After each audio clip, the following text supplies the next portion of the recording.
Hello, everyone. Welcome to Developing Palates. I'm Aaron Loomis, coming to you from the Ventura Cigar Company studio, and with me today is June Liu. How you doing, June? Good. So today we are talking about the Romeo San Andrés by Romeo y Julieta Toro. It is a Toro Extra 6x54 ring gauge. Comes out of the Tabacalera Fernandez factory in Nicaragua. Wrapper is Mexican San Andres. The binder is from Nicaragua, and the filler is from Nicaragua and the Dominican Republic. Price point is $9.55, and the cigar was released in March of 2018. So, with all that out of the way, June, what was your smoking experience like? Um, this was a very bold, hearty smoking experience. Heavy, gritty earth, red pepper spice, charred wood, leather, some soft, sweet cream candy like cherries. Very AJ like Mm. for me. Retrohaling highlights both greater doses of that dry red pepper as well as that sweet cream candy cherry note. Finish long and lingering, heavy, gritty earth, charred wood that just lasted for just minutes and minutes on end. Strength and body. Originally, within the first third, strength was.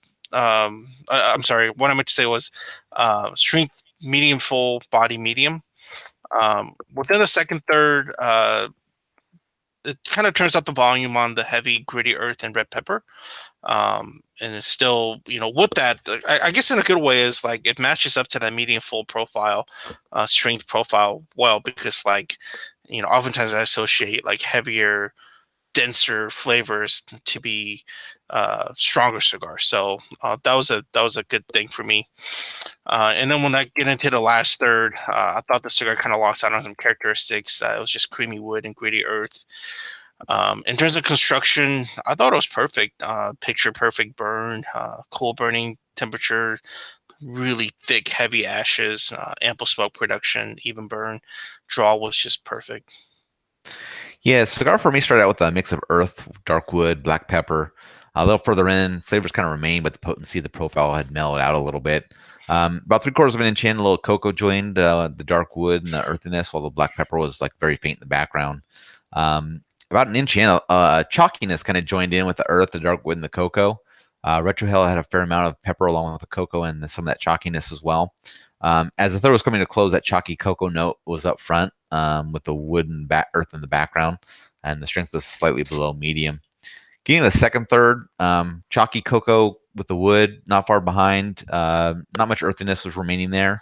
A little further in, the cocoa note drops out. Chalkiness still up front with the wood close behind it. Further in, that wood becomes even with the chalkiness. Retro Hell kind of provides the same profile. As the second third was coming to close, that earthiness joined back in, which knocked down most of the chalkiness. Strength bumped up to medium. Final third, chalkiness picks back up again, kind of match up with the wood and the earthiness. Chalkiness gets replaced about a half inch in by some mustiness, which is kind of in the lead, slightly over the wood and the earthiness. About an inch and a quarter, that mustiness remains up front. Retro Hill kind of provides the same mustiness along with a little bit of wood. And then as the cigar wraps up, maintains that mustiness, wood and earth, and strength finished out at medium. Regards to the burn, it was picture perfect. I mean, razor sharp the entire way. Ash held on an inch and three-quarter increments, so it was a pretty stout cigar. Regards to the draw, a little bit tighter than I prefer. Didn't cause any issues to the experience, so it was pretty good overall. What were your thoughts on this one overall? Overall, I mean, heavy gritty earth, palate coating, red pepper spice, charred wood, all wrapped up in a medium full strength profile. I overall I rated the flavors to be average, but that first third when I had that like creamy candy cherry kind of a note to it, I really dug it. But I was really hoping that'll last and up the intensity as the cigar went to combat some of that heaviness. But that dissipated at the second third and in the last third. So that was too bad. So really, and also with that said, I wish there was more sweetness in this profile. I don't like, especially when the cigar is so heavy and earthy. I don't like it when I don't taste like really, prominent sweetness to the cigar. Mhm. It really, when it doesn't do something like that, like I tend to have a, I tend to be pretty easily bored with the cigar, Right. and it'll be a bit mundane and typical for me. And that was exactly what this one was for me. So.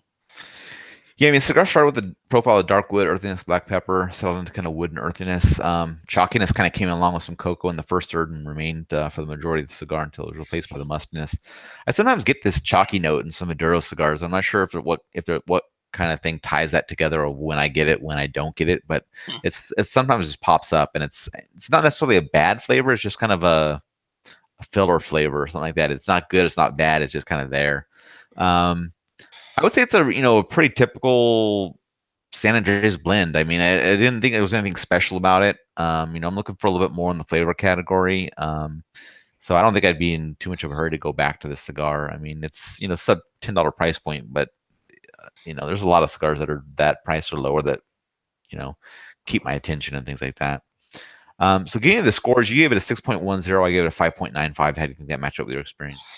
Good. I mean, overall takeaway of that is average tasting cigar, really good construction. So Yeah.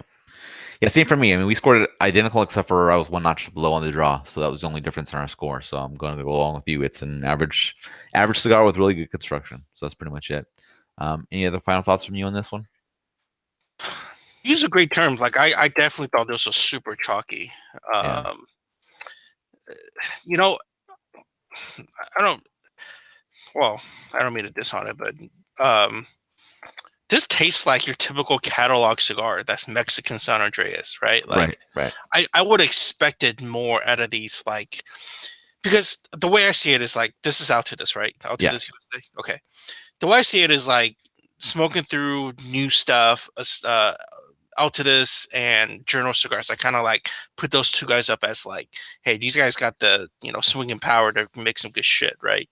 So like, and out to this has to like really push the envelope instead of just doing these like mundane kind of stuff. Like I don't remember.